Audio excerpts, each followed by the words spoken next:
तो आज का फाइनल टॉपिक है हमारा मॉलिक्यूलर मास। तो हमने एटम का मास देखा था, एटॉमिक मास यूनिट याद है ना, एएमयू, या जिसे हमने यू से भी दिखाया था। तो एटम का मास तो एएमयू में होता है। अब हम आ जाते हैं मॉलिक्यूलर मास के कंसेप्ट पे। जब मॉलिक्यूल का मास क्या होता है, in section 3.2.2 we discuss the concept of atomic mass. Atomic mass के बारे में पढ़ चुके हैं। This concept can be extended to calculate molecular masses. तो इससे हम क्या कर सकते हैं, मॉलिक्यूल का भी मास कैलकुलेट कर सकते हैं। The molecular mass of a substance is the sum of atomic masses of all the atoms in a molecule of the substance. तो कहने का मतलब क्या है कि जो एटम्स का मास है, अगर हम उसको जोड़ दें तो हमें मॉलिक्यूल का मास मिल जाता है। अगर हम एटम्स का, सारे एटम्स का मास जोड़ देंगे तो हमें क्या मिल जाएगा, मॉलिक्यूल का मास मिल जाएगा। It is therefore the relative mass of a molecule expressed in atomic mass unit. इसीलिए क्योंकि एटॉमिक मास भी रिलेटिव था, एटॉमिक मास क्या था हमारा, रिलेटिव था। हमने रिलेशन में निकाला था ना, किसके, कार्बन 12 के कितने टुकड़े करे थे, 12 पीसेस करे थे, और एक पीस को कितना कहा था, एक पीस को 1U। याद कर लो, कार्बन 12 लिया था, उसके 12 इक्वल पीसेस करे थे, उसके 1 पीस को क्या कहा था, 1U। तो उसके रिलेशन में हमने सबके एटॉमिक मास कैलकुलेट कर लिए थे। हाइड्रोजन का 1 था, ऑक्सीजन का 16 था, तो ऐसे करके हमने सबके रिलेटिव एटॉमिक मास कैलकुलेट कर लिए थे। अब इन रिलेटिव एटॉमिक मास को जब ऐड कर दोगे तो क्या आ जाएगा, रिलेटिव एटॉमिक मास यूनिट, यानी रिलेटिव एटॉमिक मास यूनिट में क्या आ जाएगा हमारा, मॉलिक्यूलर मास। मॉलिक्यूलर मास कठिन लग रहा है, कोई बात नहीं, एग्जांपल देखते हैं तो आराम से समझ में आएगा। सबसे सिंपल एग्जांपल वाटर, हमारा वाटर देखते हैं। Calculate the relative molecular mass of water. तो हमने वाटर का मॉलिक्यूलर मास करना है, और रिलेटिव वर्ड क्यों यूज करा है, क्योंकि हम कार्बन 12 के रिलेशन में, क्योंकि कार्बन 12 के रिलेटिव में निकालते हैं। ठीक है, दूसरा क्या है, calculate the molecular mass of, ये क्या है, HNO3। तो पहले H2O का देखते हैं सिंपल। H2O तो आप इतनी बार कर चुके हो कि आपको अच्छे से याद हो गया। हाइड्रोजन का कितना था, 1U, ऑक्सीजन का कितना था, 16U। So the molecular mass of water which contains 2 hydrogen and 1 oxygen atom. तो हाइड्रोजन कितनी थी और इसमें वाटर में 2 इंटू 1, और ऑक्सीजन कितना है 16, तो टोटल कितना हुआ, हाइड्रोजन का कितना था 1 और ऑक्सीजन का कितना था 16, और हाइड्रोजन कितनी है हमारे पास 2। हाइड्रोजन का 1 था लेकिन हाइड्रोजन कितनी है 2, तो ये टोटल कितना हो गया 1 प्लस 1 प्लस 16, टोटल कितना हो गया 18U आ गया। सबसे सिंपल एग्जांपल जो आप शुरू से कर रहे हो। सेकंड क्या आया, molecular mass of HNO3।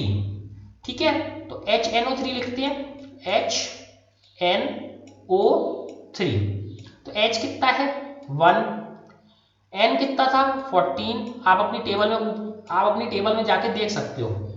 Oxygen कितना था 16, लेकिन कितने हैं ऑक्सीजन, तो 3 से मल्टीप्लाई कर दे, तो ये कितना हो गया 1 प्लस 14 प्लस ये कितना हो गया 48, तो इसे टोटल करोगे तो कितना आया 63U। U क्यों लिख रहे हैं, क्योंकि हम इसे एटॉमिक मास यूनिट के रिलेटिव में लिख रहे हैं। तो इस तरीके से सिंपल है, कुछ वो नहीं करना, सब एटम के मास पता है हमें यू में, उसे बस जोड़ देना है। तो जैसे हाइड्रोजन का 1 और 1 2 और ऑक्सीजन 16, तो टोटल कितना हो गया 18। HNO3 में क्या करना है, H1, N कितना है 14, O कितना है 16, लेकिन O कितने हैं 3, तो O का 48, N का 14 और H का 1, तो 1 और 14 15 और 15 और 48 63U। तो बस सिर्फ इतना करा है, ऐड करना है। अब देखो, अभी तक तो हमने ये करा कि ये आ गया मॉलिक्यूलर मास, तो ये क्या आ गया molecular mass. Formula unit mass, तो फॉर्मूला यूनिट मास क्या है, the formula unit mass of a substance is the sum of the atomic masses of all atoms in a formula of unit of a compound. तो अगर हम compound का कर रहे हैं तो कंपाउंड के लिए क्या यूज करेंगे हम, फॉर्मूला यूनिट मास। ठीक है, कंपाउंड के लिए क्या यूज करेंगे, फॉर्मूला यूनिट मास।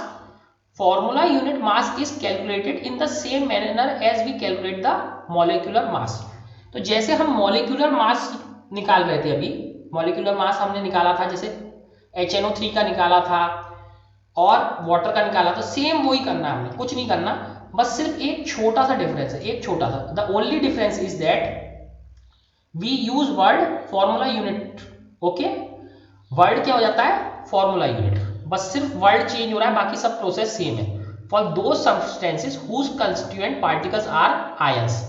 तो जैसे अभी हमने मॉलिक्यूल निकाला था जिनमें आयन होते हैं, जिनमें आयन होते हैं, वहां हम वर्ड क्या यूज करेंगे, फॉर्मूला यूनिट। हम जो है नॉर्मल जो है यूनिट नहीं यूज करेंगे, हम क्या यूज करेंगे, फॉर्मूला यूनिट मास। अभी तक हम atomic unit mass unit use करते थे, अब हम फॉर्मूला यूनिट यूज करेंगे वर्ड, ठीक है।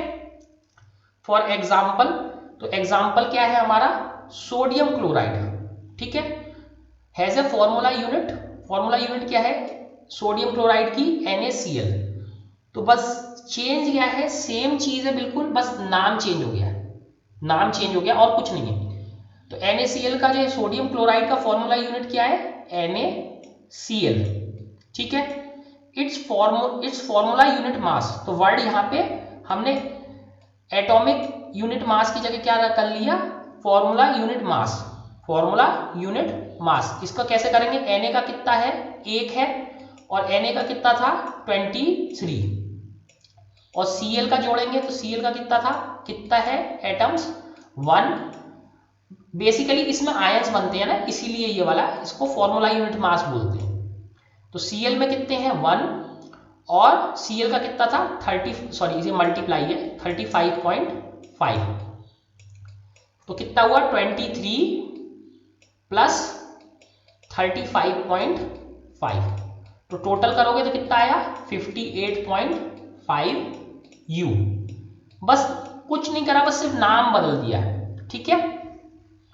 तो इसका जो है इसको वर्ड को एटॉमिक मास यूनिट की जगह क्या बोल रहे हैं, ये फॉर्मूला यूनिट मास, बस इतना चेंज हुआ है, बस है सब कुछ वही, बस वर्ड सिर्फ चेंज करके क्या कर दिया, फॉर्मूला यूनिट मास।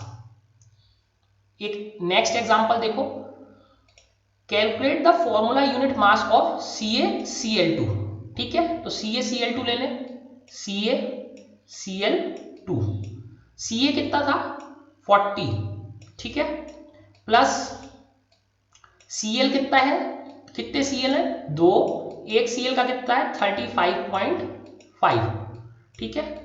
अब इसको टोटल करो कितना आया 40 प्लस ये कितना हुआ 71, तो टोटल कितना हो गया हमारा 111 U।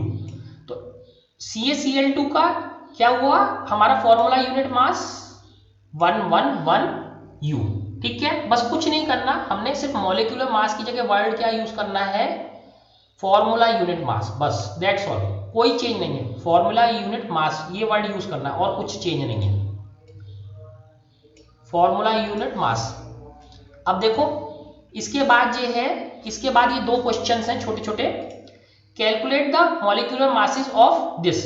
H2 का कितना हुआ 1 और 1 2, ऑक्सीजन का 2 कितने हुए 16 और 16 32, Cl2 कितना हुआ 35.5 35.5 कितना हो गया 71, CO2 कितना है C जो है 12, ऑक्सीजन 16 इंटू 2 32, 32 और 12 44, CH4 C12 H4 का मतलब एक H1 है और 4H कितने हो गए 4, तो ये कितना हो गया 16, तो इसको मैं लिख देता हूं, ये कितना हुआ 2, ये कितना हुआ 32, Cl2 कितना हुआ 71, CO2 कितना हुआ C12 और ऑक्सीजन 16 इंटू 2 32, ये हो गया 44, ये वाला CH4 कितना हुआ, ये हमारा हुआ 12 और ये 4, तो ये हो गया 16, C2 12 इंटू 2 24 और 6 30, ठीक है।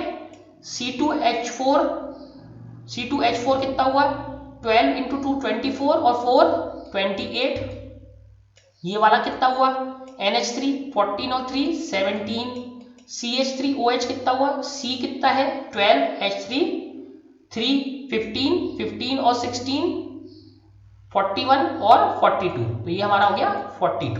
तो ऐसे करके हम इनके मॉलिक्यूलर मासेस लिख सकते हैं, ये किस में आएंगे एटॉमिक मास यूनिट में, रिलेटिव आ गए। सिमिलरली फॉर्मूला यूनिट मास जो है हमने कैलकुलेट करना है, Zn का कितना है देखो 65, O का कितना है 16, तो कितना हो गया 65 और 16, 65 और 16 हो गया हमारा 81, पहले वाले का 81। दूसरा क्या है Na2O, तो Na कितना है 23, 23 का 2 से करेंगे तो क्या आएगा 46, और O कितना है 16, 46 और 16 कितना हुआ 62, U सेकेंड वाले का कितना हो गया 62। थर्ड वाला थोड़ा सा डिफिकल्ट है, दो क्या है K 39 इंटू 2, 39 इंटू 2 जो है करेंगे, प्लस क्या करना है हम इसके बाद क्या करेंगे 39 इंटू 2 के बाद एक कार्बन है, कार्बन कितना होता है 12, ऑक्सीजन कितने हैं 3, तो 16 इंटू 3 इंटू 16, ठीक है। अब टोटल करो कितना हुआ, ये हुआ 78, ये कितना हुआ 12 और ये कितना हुआ 48, ठीक है।